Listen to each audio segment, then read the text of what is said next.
దేవరాగం జ్ఞానయోగం వ్యాసపీఠం బహువేదశాస్త్రం బోధామృతహిత శ్రీమన్నారాయణం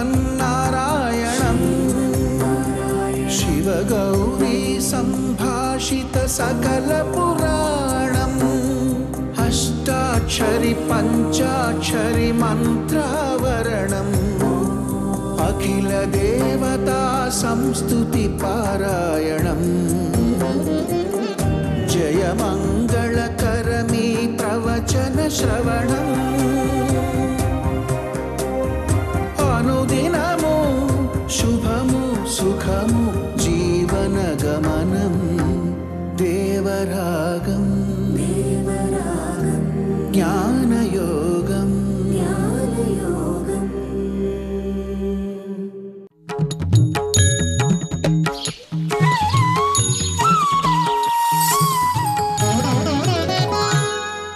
ఆపదామపహర్తారం దాతారం సర్వసంపదాం లోకాభిరామం శ్రీరామం భూయో భూయో నమామ్యహం.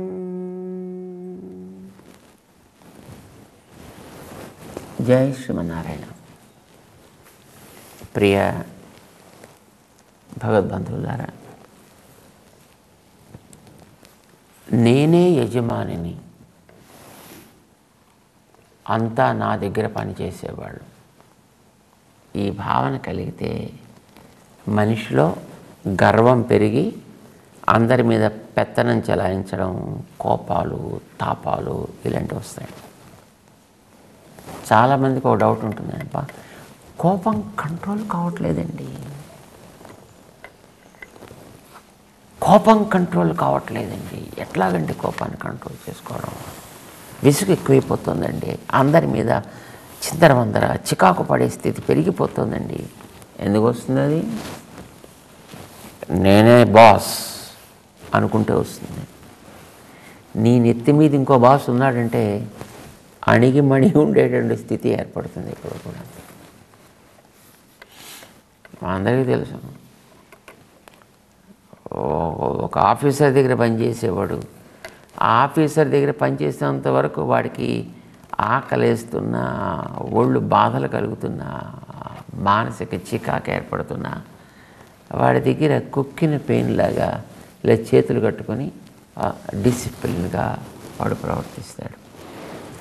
కానీ అదే అక్కడి ఇంటికి రాగానే ఇంట్లో వాళ్ళందరి మీద కై కై కై కై కై కై ఎగరడం ప్రారంభిస్తాడు. ఎందుకని? ఇక్కడ నేను యజమాని, అక్కడ వాడు యజమాని. చేత యజమాని ఒకడు ఉన్నాడు అని అనుకుంటే వాడి దగ్గర శిరస్సు ఉంచి ఉండగలిగేటటువంటి స్థితి వస్తుంది. నీ కోపాలు తగ్గుతాయి. సో సింపుల్ అండి. ఇప్పుడు కోపం వచ్చి ఇంట్లో అరిచేటువంటి వాళ్ళకి వాళ్ళ బాస్ని జ్ఞాపకం చేయండి ఒకసారి, తక్కువ దిగుతాడు అంతే వాడికి.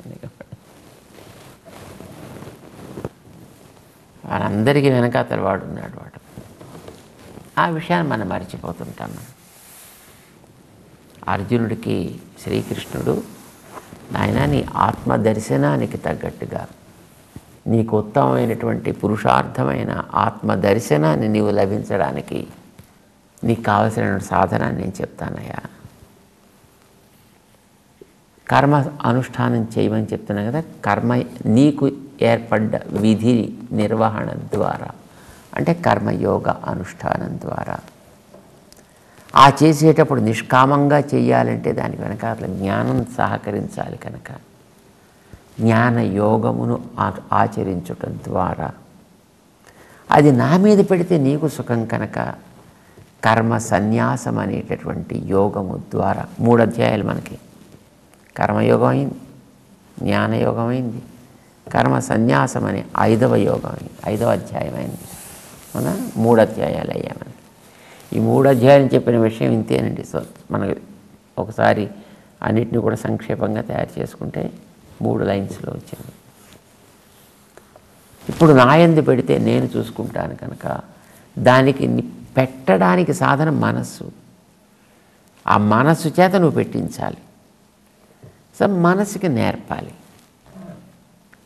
నేర్పడం ఎట్లాగో చెప్పాడు. అది ఎట్లా దాన్ని వెనక్కి జారుతూ ఉంటుందో, జారుతుంటే ఎట్లా వెనక్కి తీసుకురావాలో 26వ శ్లోకంలో చెప్పాడు. ఇప్పుడు అట్లా పెట్టడం వల్ల కలిగే లాభం ఏమిటి? ఆచరణ చేస్తూ దానివల్ల వాళ్ళు కష్ట సుఖాలని, లేదు అనుకూల ప్రతికూల స్పర్శలని తాను తట్టుకుంటూ చెప్పినట్టుగా వాడి మనసును పెట్టి నా బాధ్యత నేను నెరవేర్చుకుంటాను అనుకో, ఏం జరుగుతుంది నాకు అప్పుడు ఫలితం అంటే చెప్తున్నాం కదా. నీకు కావాల్సినటువంటి ఆత్మ సాక్షాత్కారం నీకు ఇక్కడ లభించిపోతుంది. అత్ర బ్రహ్మ సమస్నుతే అన్నట్టు అయిపోతుంది అనమాట.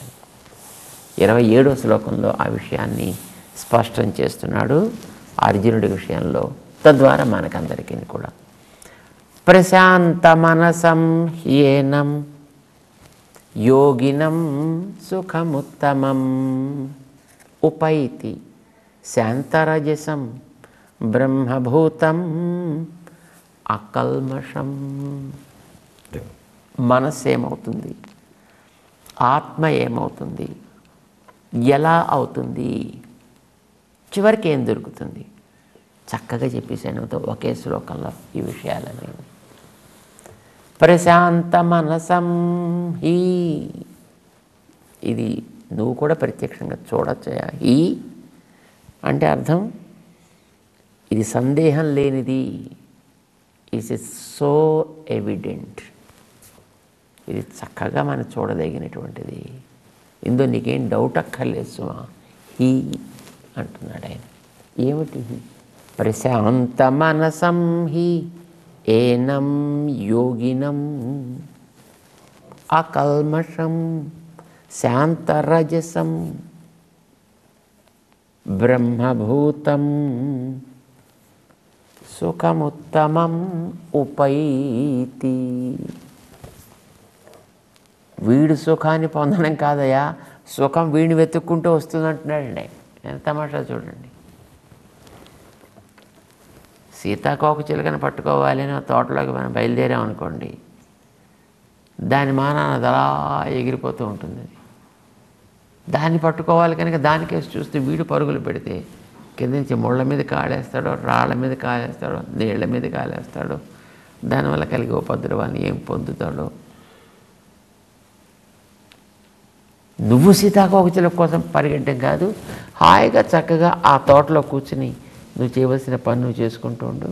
అదే సీతాకోక చిలుక క్రమంగా వచ్చి నీ భుజం మీదే వాలి చక్కగా హాయిగా నీకు రెక్కలతోటి అలా అలా తెరుస్తూ ముడుస్తూ తెరుస్తూ ముడుస్తూ నీకు చక్కటి చల్లటి గాలిని కూడా ఇస్తుంది. సీతాకోక చిలుక నువ్వు పరిగెట్టడం మంచిదా, నీ దగ్గరికి సీతాకోక చిలుక వచ్చి వాడడం మంచిదా? అట్లానే ఆత్మదర్శనం కోసం నువ్వు పరిగెట్టాలా, లేదా నీ దగ్గరికి ఆ సుఖం వచ్చి చేరాలా? ఇప్పుడు నేను చెప్పినట్టు చేస్తే నీ దగ్గరికి ఆ సుఖం వచ్చి చేరుతుందా? ఇది మనకి పెద్ద ధైర్యం ఇస్తున్నాడు. ఏం చేస్తే నువ్వు ఎప్పుడైతే ఆత్మ దగ్గరికి మనస్సుని జాగ్రత్తగా బుద్ధ్యా ధృతిగృహీతయా మనసేవి ఇంద్రియగ్రామం సంనియమ్య, నీ బుద్ధితోటి చక్కగా విశ్వాస పూర్ణమైనటువంటి బుద్ధితోటి మనస్సుని లాగి దాని కంట్రోల్లో ఇంద్రియాలు ఉండేటట్లుగా తయారు చేసుకున్నావు. అప్పుడు దానికి ఏముంటుందని ప్రశాంత మనసం. ఇదివరకు వేటి మీదకి వెళ్ళి వేటితో అలవాటు పడిందో వాటిని మెల్లిగా మెల్లిగా తగ్గించుకోవడం ఇప్పుడు ప్రారంభం చేసింది. మనసు ఏమవుతోంది? ఇప్పుడు ప్రశాంతమవుతోంది. ఇదివరకు ఈ లోపలంతా కూడా దుమ్ము ధూళి చెత్త చెదారం ఇవన్నీ ఉండడం చేత లోపలికి ఏదైనా ఒక కారు వెళ్ళిందనుకోండి, మళ్ళీ ఆ దుమ్మంతా పైకి లేచింది. ఇప్పుడు మనం చూస్తున్నామంటే లోపలికి కార్లు వెళ్ళిపోతున్నాయి, రూపాలన్నీ ఒక్కొక్క కారు అంత లోపలికి వెళ్ళిపోతుంది. చెవితోటి ఒక్కొక్క శబ్దం లోపలికి పోస్తున్నాము అని అన్నట్టయితే మనకి ఆ లోపల ఉండేటటువంటి దుమ్ము ధూళి అంతా మొత్తం పైకి లేస్తూ ఉంటుంది. ఇప్పుడు చెత్త ఉండే రోడ్డు మీద కారు పెడితే ఏమవుతుందండి? చెత్త అంతా మొత్తం ఇటు అటు అలాగే విరజిమ్మినట్టు అయిపోతుంది. మన లోపల ఉండేటువంటి ఆ రజస్ అంటాం దాన్ని, కర్మల వల్ల ఏర్పడేటువంటి ధూళి, ఆ చెత్త దుమ్ము మన లోపలికి చూస్తున్నాం. ఉదాహరణ చూసాం, చూడగానే ఆ రూపం ఒక కారు లోపలికి వెళ్ళినట్టుగా లోపలికి వెళ్ళిపోయింది రికార్డ్ అవ్వడానికి. దాని మించి వెళ్ళింది, ఆ రజస్సు మించి వెళ్ళింది. ఒక్కసారి అది కాస్త రేగింది. మళ్ళీ దుమ్ము రేగితే ఏమవుతుంది? కళ్ళు మండుతాయి, చెవులు మండుతాయి, ముక్కులో కెడితే తుమ్ములు వస్తాయి, జలుబు వస్తుంది, అక్కడ రన్నింగ్లో స్టార్ట్ అవుతుంది, తుమ్ములు స్టార్ట్ అవుతాయి, జ్వరం వచ్చేస్తుంది. దుమ్ము వల్ల మనం ఏం చేయొచ్చు? కార్లు నువ్వు ఆపలేవు, నువ్వు అక్కడ ఉండాల్సి వస్తుంది.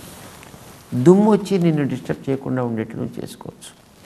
ఎట్లా చేసుకోవచ్చు? దాని మీద కాస్త నీళ్లు కనుక జల్లినట్టయితే ఆ దుమ్ము మీద, ఆ తర్వాత దాని మీద వాహనాలు వెళ్ళినా అది లేవడం మానేస్తుంది. శాంతరజసం, రజస్ అనేటటువంటిది ఎప్పుడైతే శాంతిస్తుందో, ఆ శాంతించడం ఎట్లా శాంతించాలి? అకల్మషం, నువ్వు మనసు దగ్గర చేర్చి దాని గురించే దానికి నేర్పి దానినే అది అనుసంధానం చేసేటట్లుగా ఎప్పుడైతే చేస్తావో, తతస్తతో నియమ్య ఆత్మన్యేవ వశం నయ్యత్ కదా చెప్పింది వెనకాతల.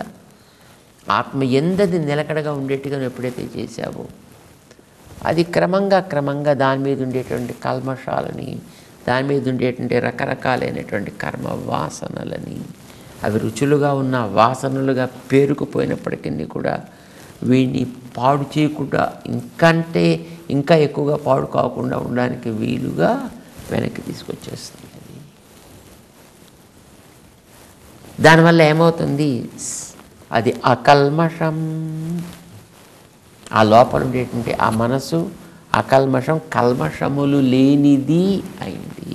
కల్మషములు లేనిది అని అంటే అది శాంత రజసం అయింది అన్నమాట.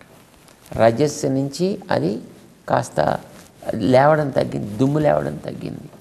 ఇప్పుడు దీన్ని ఏమంటాను? దీన్ని ప్రశాంత మనసం, చక్కగా అణగారినటువంటి దుమ్ము కలిగిన మనస్.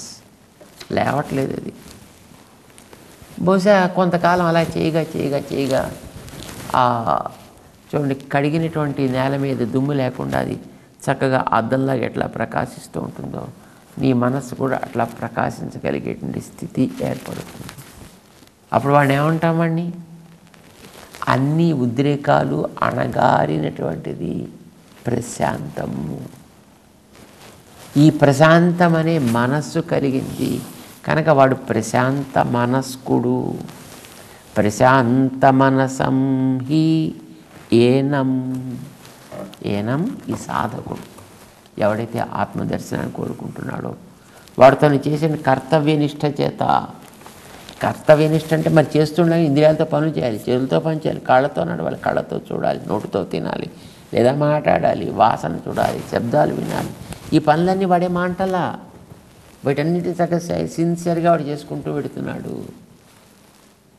ఇవన్నీ వీడు చక్కగా చేయగలుగుతున్నాడంటే కర్మానుష్ఠానం చేస్తున్నాడు. కానీ దాంట్లో నేను నా వల్ల ఈ భావనలు తగ్గాయి వాళ్ళను. మనసైవ ఇంద్రియ గ్రామం సన్నియమ్య, మన మనస్సుతోటి ఆ ఇంద్రియముల యొక్క సమూహము అనేదాన్ని చేతిలో పెట్టుకుని, ఇప్పుడు వీడు లోపలికి పెడుతుంటే ఆ తడిపు రోడ్డు మీద దుమ్ము లేవనట్టుగా ఇవి లోపలికి పెడుతున్నాయి. వీడు కర్మానుష్ఠానం చేస్తూనే ఉన్నాడు. వీడి అర్జునుడు యుద్ధం చేయాలి, యుద్ధం చేస్తున్నాడు. ఒకడు వ్యవసాయం చేయాలి, చేస్తున్నాడు. ఒకడు వ్యాపారం చేయాలి, చేస్తున్నాడు. ఒకడు ఇంకోటి ఏదో గృహస్థ కార్యాన్ని చేయాలి, వాడు చేస్తున్నాడు. ఒకడు పాఠాలు చెప్పాలి, చేస్తున్నాడు. ఒకడు వినాలి, వింటున్నాడు. వాళ్ళ బాధ్యతలు వాళ్ళే మాటల్లా మారలేదు, చేస్తున్నారు. కానీ ఇప్పుడు అది దుమ్ము లేవకుండా నీళ్లు జల్లిన రోడ్డు అయింది అది. కనుక దాని నుంచి సర్రమని వెళ్ళిపోతున్నా దుమ్ము లేవడం మానేసింది. ప్రశాంత మనసం మొట్టమొదటి శాంత రజస్కమైంది, దానికంటే ముందర అకల్మషమైంది. అంటే తను చేసేవని కూడా ఏవేవి తగవో వాడు మానేశాడు ఆల్రెడీ. ఎలా ఎలా తగదో కూడా దాన్ని మానాడు. అప్పుడు అది అకల్మషం అయింది. దానివల్లనే శాంత రజస్కమైంది. అది రజస్సుని అణగార్చుకున్నదైంది. ఇప్పుడు మనసు ప్రశాంతమైంది. కొంతసేపు అయ్యేటప్పటికి అది బాగా కడిగినటువంటి నేల మీద ఉన్నట్టుగా చక్కగా నిగనిగ మెరుస్తూ కనిపించింది మనసు అనేది. అప్పుడు వీడిని ఏమంటాం మనం? యోగి. యోగి అంటే చేరాల్సిన స్థితికి చేరినవాడు అని అర్థం అన్నమాట. అలా ఎప్పుడైతే ప్రశాంత మనసం హి, మనసు ప్రశాంతమైంది, యోగి అనే పేరుకి వీడు అర్హుడయ్యాడు. శాంతరజస్కుడు కూడా వీడు అయ్యాడు. రజస్సు ఇక పైన వీళ్ళు లేవకుండా అయిపోయింది. అకల్మషం, వీళ్ళు ఉండేటువంటి దోషాలన్నీ కూడా పూర్తయ్యాయి. ఇవన్నీ ఒకదాని తర్వాత ఒకటి జరగాల్సినవి సుమా. మొట్టమొదటి అకల్మషుడు కావాలి, మాలిన్యాలు తొలగాలి. రెండవది రజస్సు తగ్గాలి. అప్పుడు వీడికి మనసు ప్రశాంతతకైతే అప్పుడు ఆత్మ ప్రకాశం ప్రారంభమవుతుంది. వీడిలో కింద ఉండేటువంటి గ్రౌండ్ యొక్క సహజమైనటువంటి కాంతి పైకి వస్తుంది. అప్పుడు బ్రహ్మభూతుడు అవుతాడు వీడు. బ్రహ్మ అంటే పెద్దదైనటువంటి ఆత్మ వీడికి దర్శనమిచ్చేటట్లుగా అయింది. అప్పుడు ఉత్తమం సుఖం ఏనం ఉపైతి. తమాషా అది. ఉత్తమం సుఖం, సుఖముల్లోకెల్లా అతి గొప్ప సుఖమేదో అది ఏనం ఉపైతి, వీడిని చేరుతోంది. అది వీడు దాని వెనక పరిగెట్టట్లే, అది వీడి దగ్గరికి వస్తుంది. మనం వెళ్ళడం ఇంపార్టెంటా, అది రావడం ఇంపార్టెంటా? మనం వెళ్దామంటే ఎక్కడికి పెడతాం కనుక దాన్ని ఎక్కడైనా పట్టుకుంటాం. దాన్ని నువ్వు సీతాకోక చిలుకని పట్టుకోవడానికి వెళ్ళినట్టే అది అలా పైపైన తిరిగిపోతూ ఉంటుంది. నువ్వెక్కడ పట్టుకున్నా కింద పడతావు, కాళ్ళు ఉడతాయి, పళ్ళు ఉడతాయి. అది నీ దగ్గరికి వస్తే నీకు సుఖం. కనుక ఏనం ఉపైతి హి, అందులో ఆయన దాన్ని మంచి ప్రమాణం కూడా చెప్తున్నాడు అనమాట. ఎలాంటిది ఇది? ఉత్తమ సుఖం. అందమైన పదం అండి ఇందులో కూడా. మళ్ళీ ఇది సుఖం అంటే అనుకూలమైనటువంటి అనుభవము అని అర్థం. దానికి మనం సుఖం అంటాం. మనకి ఇష్టం లేని ప్రతికూలమైన అనుభవం అయితే దుఃఖము అని అంటున్నాం. ఇది సుఖం. ఎట్లాంటి సుఖం? ఉత్ సుఖమా, ఉత్తర సుఖమా, ఉత్తమ సుఖమా? దాంట్లో డిగ్రీస్ ఉన్నాయి. అది పాజిటివా, కంపారిటివా, సూపర్లేటివ్ డిగ్రీయా? ఇందులో ఉత్తమం సుఖం అని పెట్టాడు, సూపర్లేటివ్ డిగ్రీ పెట్టాడు. అంటే దీని కింద ఉండే ఉత్తర సుఖం ఒకటి ఉంది, ఉత్ సుఖం ఒకటి ఉంది. ఇప్పుడు వీడు దేన్ని పొందుతాడు? యోగినం సుఖం ఉత్తమం ఉపైతి. సుఖాల్లో కల్లా అతి గొప్ప సుఖమేదో అది వీడు పొందుతాడు. అంటే కేవలం అది ఉందని తెలిస్తే వీడికి ఒక ఆనందం అండి. ఎదురుకుండా లభిస్తే దాని ఆనందం గొప్పదే. ఇప్పుడు ఎవడైనా మనకు ఒక విషయాన్ని గురించి చెప్పాడు అనుకోండి, చెబితే ఒక రకమైనటువంటి ఓహో చాలా గొప్పది కాబోలు, బాగుంటుంది కాబోలు, అది ఇలా తిరుగుతుంటే గిరిగిరా గిరిగిరా గిరిగిరా గిరిగిరా తిరుగుతూ ఉంటుంటే దీపాలు వెలుగుతూ ఉంటాయట, ఇలా పైకి వెళ్ళి మళ్ళీ కిందకు వస్తూ ఉంటుంది, అదొక ఆనందం. కానీ వీడిని ఎరిగి వెళ్ళి దాంట్లో కూర్చున్నాడు అనుకోండి, ఆనందం వేరు కదా. అది ప్రాక్టికల్గా దాన్ని అనుభవించేటువంటి ఆనందం వేరు కదా. అది ఉత్తమమని దాని గురించి వింటాడు. అది ఉత్తరం, పర్వాలేదు, గొప్పదే, బాగుంటుంది అనిపించింది. అక్కడెక్కడో ఉందిట, అది ఉత్సుఖం. ఆత్మని గురించి తెలుసుని వీడికి, వీటికంటే విలక్షణమని, అది ఉత్సుఖం. ఏమంటామండి? ముముక్షు. అదేదో ఉందిట, దాన్ని మనం పొందాలిట, అది ఉత్సుఖం. అది కానీ దాని గురించినటువంటి విషయం స్పష్టమైతే అది ఉత్తర సుఖం. అది వీడికి లభిస్తే ఉత్తమం సుఖం. ఉత్తమం సుఖం ఏనం ఉపైతి. ఈ ఉత్తమమైనటువంటి సుఖం వీడిని పొందుతుంది. కర్తృత్వం దేని మీద ఉంది? ఇప్పుడు అది పొందుతుంది అంటే దాని ఎందుకు కర్తృత్వం, వీడి ఎందుకు కర్తృత్వం కాదండి. అంటే నేను వెళ్ళి దాన్ని పట్టుకొని లాక్కొచ్చి తెచ్చుకోకర్లా, అది వచ్చి నన్ను చేరుతుంది అని చెప్తున్నాడు.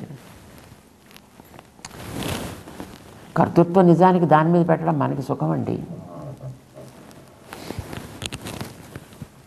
మన మీద పెట్టుకున్నామంటే మళ్ళీ మనలో ఒక అహంకారం పెరుగుతుంది. నేను పొందుతున్నా, అది మళ్ళీ మనలో ఒక రకమైనటువంటి దోషాన్ని ఆవహింపజేస్తుంది. అది లభిస్తోంది. ఇప్పుడు నిజానికి ఎండ వస్తుంది, ఎండను మనం తెచ్చుకుంటున్నాం. ఎండ మనం తెస్తే వస్తుందా? లేదు కదండి. కర్తృత్వం దాంట్లో ఎండ రావడంలో మీదే ఉంది, ఏమీ లేదు దాంట్లో. అది వస్తుంది, నువ్వు దాన్ని ఆస్వాదిస్తున్నావు, అనుభవిస్తున్నావు. గాలి వీస్తుంది, నువ్వా తెస్తున్నావు గాలి, నువ్వా తెచ్చుకుంటున్నావు గాలి, తనంతట తనే వస్తుంది. కర్తృత్వం మంది కాదు. అర్థం ఏమిటి? నువ్వు చేయాల్సిన పని ఉంటే ఏం లేదా, నువ్వు మనసును అక్కడ పెట్టేదాకానే నువ్వు చేయాల్సిన పని, తర్వాత జరగాల్సింది ఏదో అదే జరుగుతూ ఉంటుంది. నువ్వు చేయవలసిన పనల్లా అది వచ్చి నిన్ను చేరుతుండేప్పుడు అడ్డకుండా ఉండు, అంతే చాలు. గాలి వీస్తుంటే లేదండి నేను ఒక గోడ కట్టుకుంటాను అంటే గాలి నీకు రాదు. ఎండ వస్తోంది, నేను పైన ఒక కవర్ వేసేస్తా, నీకు ఎండ రావడం మానేస్తుంది. అంటే అది వచ్చి నిన్ను చేరుతోందంటే దాని యందు నీకు ఒక ప్రీతి కలగడం కోసం చెప్తున్నాను. సుఖం ఉత్తమం ఉపైతి, మంచి సుఖం నిన్ను చేరుతుంది అంటే నువ్వు ఎంత శ్రమ పడకుండా హాయిగా నువ్వు పొందగలిగేటువంటి వ్యక్తి కాగలుగుతున్నావయ్యా. దాని యందు మనకు ఒక రకమైనటువంటి ఆప్తి, ఒక రకమైనటువంటి ఆప్తత పెరగడం కోసం అని చెప్పేటటువంటి ఒక అందమైనటువంటి మాట. నిజానికి కృష్ణుడు నీకు సుఖం కలిగించాలనుకుంటున్నాడు. నువ్వు చేయవలసింది ఏమీ లేదయా, సో సింపుల్. పెట్టు and just simply forget about it. ఇప్పుడు ఫ్రిడ్జ్లో నీళ్ళు పెడతామండి, పాలు, తర్వాత నువ్వు చేయవలసిన పని ఉంది అక్కడ. కాసేపు ఎంత తలుపు తీసుకుని హాయిగా తీసుకుని తాగంతే. దాంట్లో ఉండేటిని వేడితనం పోయి చల్లదనం రావడం నువ్వు చేసే పనే ఉంది అక్కడ. అదే తెస్తుంది నీకు. ఇవి కూడా అంతే. కర్తృత్వం మనం సుఖాన్ని పొందడంలో ఆయనే కర్త. అది ఎలా దేని ద్వారా జరగాలో ఆయన చేస్తాడు. చూడండి, ఒక్కొక్కసారి మనం అంటుంటాం, ఏ బదరికాశ్రమం లాంటి చోట్ల మనం ఏదైనా ఉడికించాలనుకోండి, బియ్యం త్వరగా పట్టాన్ని ఉడకదండి అక్కడ. ఎందుకంటే వాతావరణం అంతా చల్లగా ఉంటుంది అక్కడ, నీళ్లు మరీ చల్లగా ఉంటాయి అక్కడ. ఏదో ఉడకడం కష్టం అండి. ఒక్కొక్క చోట పప్పు ఉడకదండి, అది మరీ కష్టం అవుతుంది. నువ్వు దాని మీద పెట్టావు, ఉడికిపోయింది అనుకోండి, బియ్యం ఎంత బాగా ఉడికిపోయిందండి, ఎంత త్వరగా ఉడికిపోయిందండి, ఇప్పుడే పెట్టామా టక్కుమని ఉడికిపోయిందండి అంటాం. అంటే అది ఉడికిందా? దానికేం తెలివి ఉందా? దానికేమి శక్తి ఉందా అది ఉడికిపోవడానికి? నువ్వే పాపం గిన్నె మంచి గిన్నె పెట్టావు, నీళ్లు మంచి నీళ్లు పోసావు, కింద నిప్పు మంచిగా పెట్టావు, దాంట్లో పెట్టి దాన్ని చక్కగా మండనిచ్చావు, అది ఉడికిందంతే. కర్తృత్వం ఎవరిది? మనదే. కానీ మనమే పెట్టుకోవట్లేదు. చూడండి ఎంత బాగా ఉడికిపోయిందండి. అబ్బా పొయ్యండి భలే మండుతోందండి. పొయ్యి మండడం, పొయ్యి ఏం మండుతుంది? దానికి పుల్లలు నువ్వు పెట్టావు, నిప్పు నువ్వు వెలిగించావు, గాలి తగిలేట్టు చేసావు, హాయిగా మండుతుంది అది. కర్తృత్వం మన మీద పెట్టుకోవట్లేదు చూడండి. అది మనకు ఒక ఉత్సాహం, అది ఒక ఆనందం, దాని యందు ఒక ప్రీతి మనకు కలగడానికి కర్తృత్వం మన మీద కాకుండా దాని మీద పెట్టడం అనేటటువంటిది ఎప్పుడు కూడా ఒక అందమైనటువంటి పద్ధతి. అంచేత నువ్వు చేయవలసిందంటూ ఏం లేదు అనే ఒక లాభాన్ని శ్రీకృష్ణుడు మనకి చూపిస్తున్నాడు. వెంటనే మనకు కూడా కాస్త చేయబుద్ధి అవుతుంది. కలిగే లాభం ఇదయ్యా, ఇంత సుఖంగా వస్తుందయ్యా నీకు, అదే నేను వెతుక్కుంటూ వస్తుందయ్యా, నీకెందుకు శ్రమ అన్నట్టుగా శ్రీకృష్ణుడు అర్జునుడికి ఆత్మసాక్షాత్కారం చేయవలసినటువంటి కార్యక్రమాన్ని తను చేసినట్లయితే, కర్మయోగం తను మానకుండా చేసినట్లయితే, తన బాధ్యతను తను నెరవేర్చినట్టయితే, ఇతర లాభాల కోసం పాకులాడకుండా నువ్వు ఉండగలిగితే నీకు ఆత్మదర్శనం కూడా తనంతట తానే లభిస్తుంది. మంచి ఆనందం, ఆత్మానందం అనే సుఖం నీకు హాయిగా వచ్చి నిన్ను చేరుతుందయా అని ఇతనికి ఒక ప్రరోచన కలిగిస్తున్నాడు. ఫలాన్ని చూపిస్తే శ్రద్ధ పెరుగుతుంది. 27వ శ్లోకంలో అలాగా శ్రీకృష్ణుడు అర్జునుడిని తను చేయాల్సిన కర్తవ్యం వైపు ప్రేరేపిస్తూ ముందుకు తీసుకెడుతున్నాడు. మెల్లిగా మనం కూడా సాగుదాం. మనం కూడా అట్లా ముందు వెళ్ళాల్సిన వాళ్ళమే కదా.